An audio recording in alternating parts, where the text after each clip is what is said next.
Yeah, at 12 minutes past 7.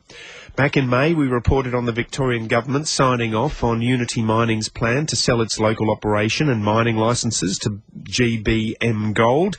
Unity stopped mining under Bendigo about 5 years ago, and GBM's initial plan is to process tailings from the material processed in the city in the past. Now, as a condition of the transfer, GBM Gold are also required to rehabilitate the two largest ponds at the Woodvale site. 2 months into the licence transfer, GBM have already struck gold. So let's look at the issues here. We've got John Harrison, who's the Executive Director and CEO of GBM Gold with us. G'day, John. How are you? Morning, Phil. Well, I'm well.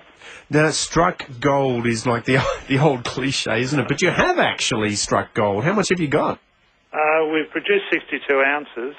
That was a clean-up of the mill. In any large gold mill, there will always be places where gold gets stuck.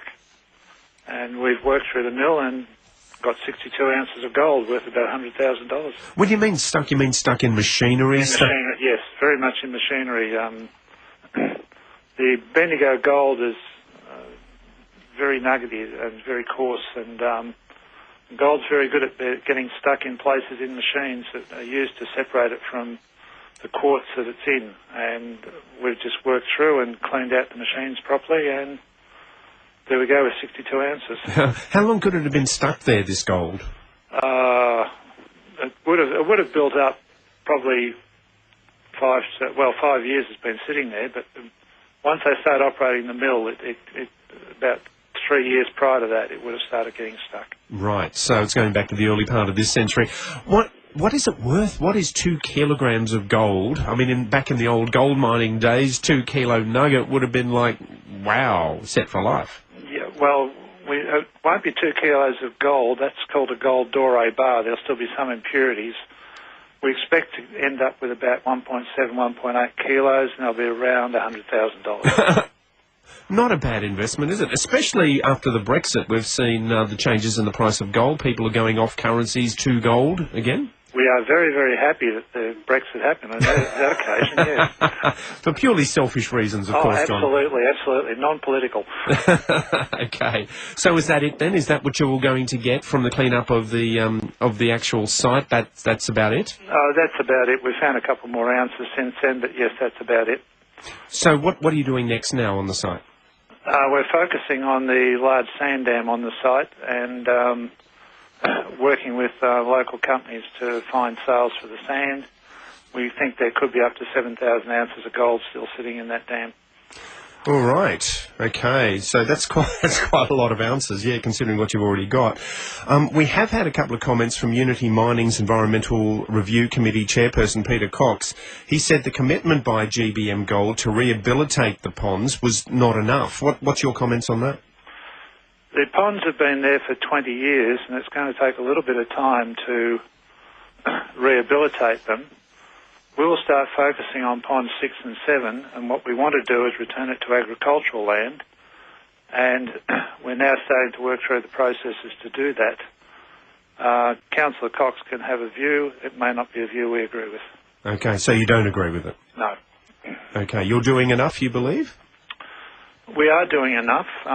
It's a problem we didn't create. It's a problem we inherited, and it's a problem we'll fix. And you will fix it? Yes. Okay.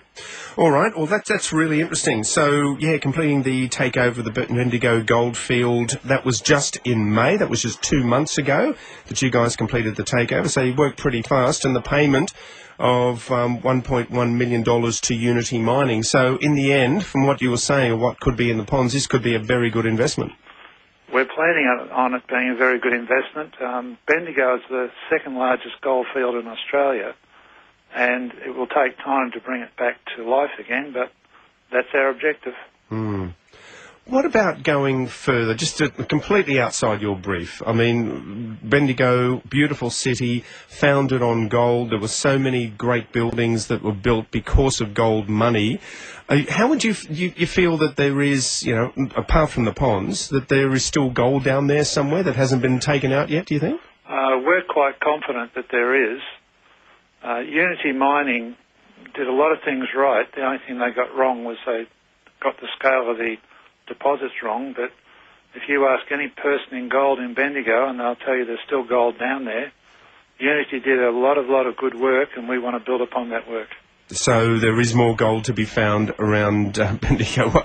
Well, do you think that they'll ever get it out? You know, do you know where it is?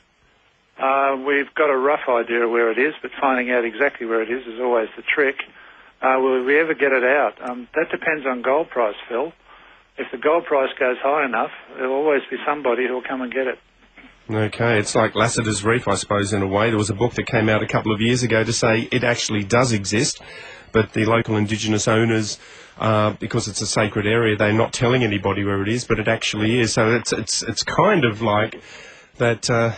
That's searching for heaven, really, in gold. But if you think you might know where it is, we'll see what happens. Certainly going to be a lot of investment in trying to get it out. It will be a large investment over a longer period of time, yes. Yeah, all right. Look, thank you for speaking to us, John Harrison, Executive Director and CEO of GBM Gold. Thanks for your time. Thank you, Phil.